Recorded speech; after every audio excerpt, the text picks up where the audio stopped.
As a first-time homebuyer, you want to make sure that you're making the best financial decisions for you now and yourself in the future. And I get a lot of questions about buying a fixer-upper. Is it the right move? Should you do it as a first-time homebuyer? So I'm Tristan Ritchie. I'm a realtor here in Sudbury, Ontario. I help people buy and sell in this area. We don't really do rentals. I like to mention that because I do get a lot of messages about it, but I can point you in the right direction. Let's get right into this video. I'm super excited because this is one of the best ways I believe to build wealth.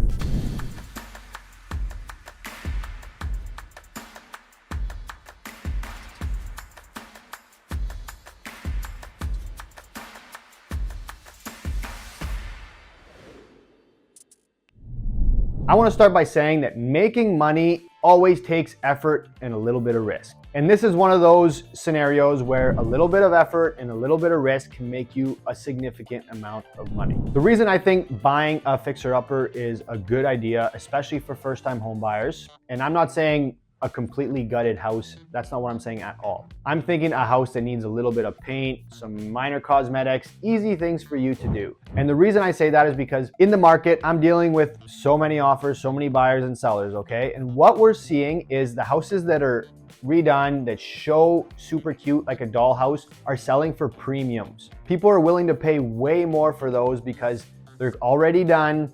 They're super cute. You can post it on Instagram. But if you have to resell in the next 5 years, your margin isn't as high as it is if you buy a fixer-upper. So as a first-time home buyer, a really smart financial decision is to buy a house that needs a little bit of work. It'll take a little bit of effort, a tiny bit of money, depending on how big of a fixer-upper, but you can make it that cute dollhouse that everyone wants to pay too much for. So that is the important part. The pros, you'll get it a bit cheaper. Those ones that are super well maintained and show really nice, you're competing against every other person out there. Everyone wants that house, so you have to pay a little bit more. This one, there's less people that are willing to do the work and buy a fixer-upper. It can still be a cute, solid house, but it'll set you up good for the future. The second benefit is you can customize it yourself. You can turn it into your own home. You can be really proud of it at the end, you know? Your own colors, put your own decorations. I know my wife, like right behind us, this huge plant, like she likes to make it her own house. We bought a really big fixer-upper here, just painting these walls. They were like paneling right behind me. So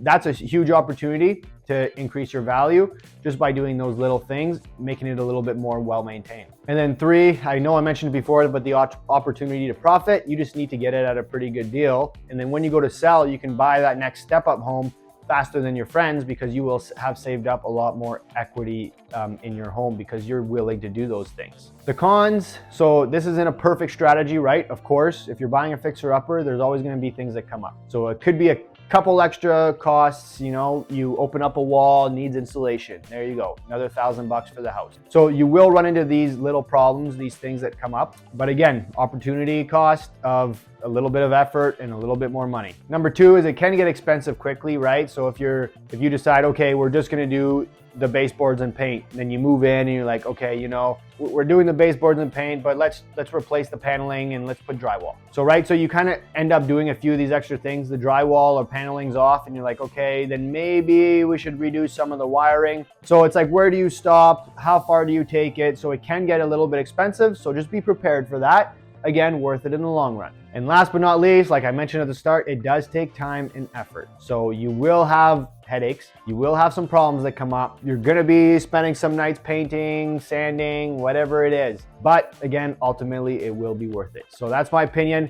This is how you make the most amount of money and you step up to your dream home faster, is doing this. Not everyone is willing to do it, but if you are, this is a great opportunity. So if you're looking for someone to help you buy or sell here in Sudbury, I'd love to help. I got a team, a few agents with me that would love to help as well. So just reach out at any time.